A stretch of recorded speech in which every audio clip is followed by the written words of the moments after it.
psychopathology that has infected the Republican Party, or that Donald Trump has given the psychopaths who have made the GOP their home the freedom to express. And in this case, the psychopath I'm talking about, and I really truly believe he is Greg Abbott, the governor of Texas. What kind of person puts razor wire, not just in the river, but a little bit underwater so you don't quite see it until you've been slashed open by it? What kind of person sends the two different Texas militia groups, the Texas National Guard and the Texas Military Department, sends them down there to prevent Border Patrol officers from rescuing people who are drowning? This happened over the weekend. A young mother and her two children were trying to cross the Rio Grande and got tangled up in Abbot's wire or something close to it, as far as I can tell, and drowned.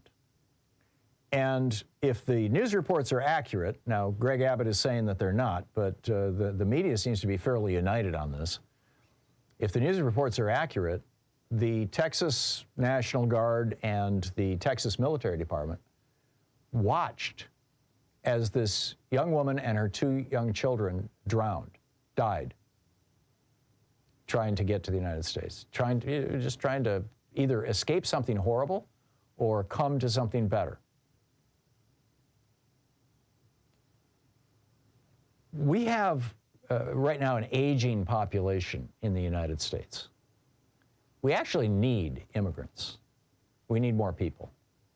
Or I realize that you can generate a debate around that word need, but it's not a bad thing that people are coming in. What's bad about it is that they're coming in ways that are disorganized and chaotic, and that Greg Abbott is shipping them into very specific places like Chicago. And that's creating a crisis. It's not, frankly, the number of people coming across. The number of people coming across is not all that substantially different from previous times. I mean, there's been kind of steady flow of migrants into the United States throughout history. But on December 18th, just in time for Christmas, Greg Abbott signed SB 4, which says that he and his state are going to take over patrolling the border of the United States of America, a function that under the Constitution is given exclusively to the federal government and under federal law.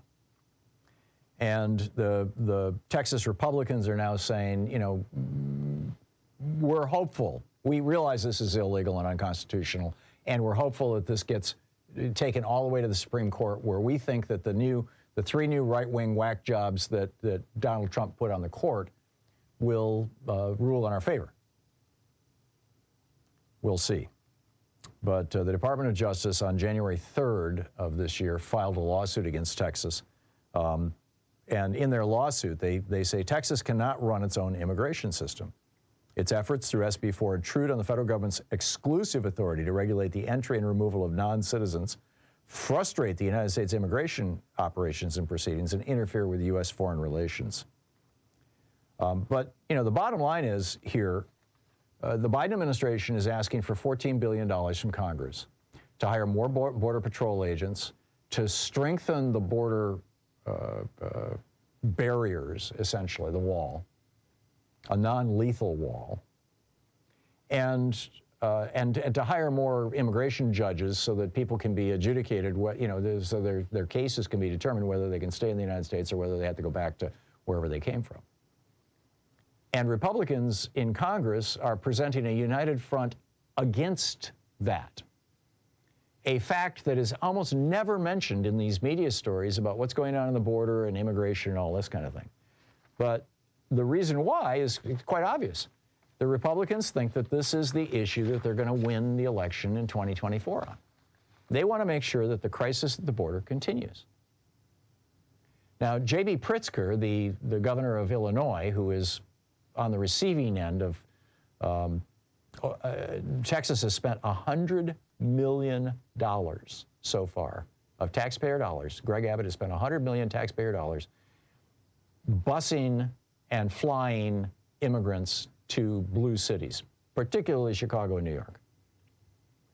And Pritzker's letter said that it's to Abbott. He said, you are choosing to sow chaos in an attempt to score political points, sending asylum seekers from Texas to the upper Midwest in the middle of winter, with many without coats, even without shoes to protect them from the snow, to a city whose shelters are already overfilled with the migrants that you sent here.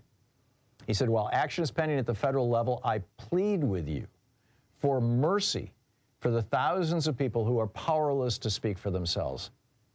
Now, see, here's the problem. J.B. Pritzker thinks that Greg Abbott is capable of mercy. He's not. He's a psychopath.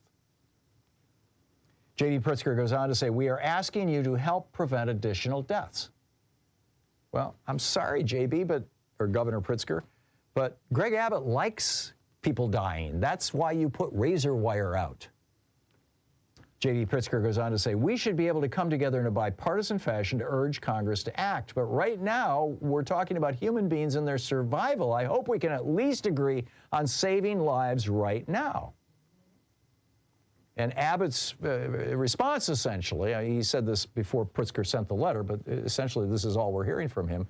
He said, he was on the Dana Loesch show, and he said, quote, the only thing that we're not doing is we're not shooting people who come across the border, because, of course, the Biden administration would charge us with murder. In other words, he's not saying that we're not shooting people because that would be wrong. He's not saying we're not shooting people because that would be brutal, inhumane, cruel, violent. I mean, the only country in the world that I know of that's doing that right now is Saudi Arabia. They're shooting people who are trying to immigrate into, who are trying to cross their borders into Saudi Arabia from Yemen. But he's saying, you know, we're not going to shoot them because we don't want to be charged with murder. This is one sick and twisted individual. And again, just like Donald Trump, tells you everything you need to know about today's Republican Party. You know, the fact that he is the governor and he's continuing to be the governor.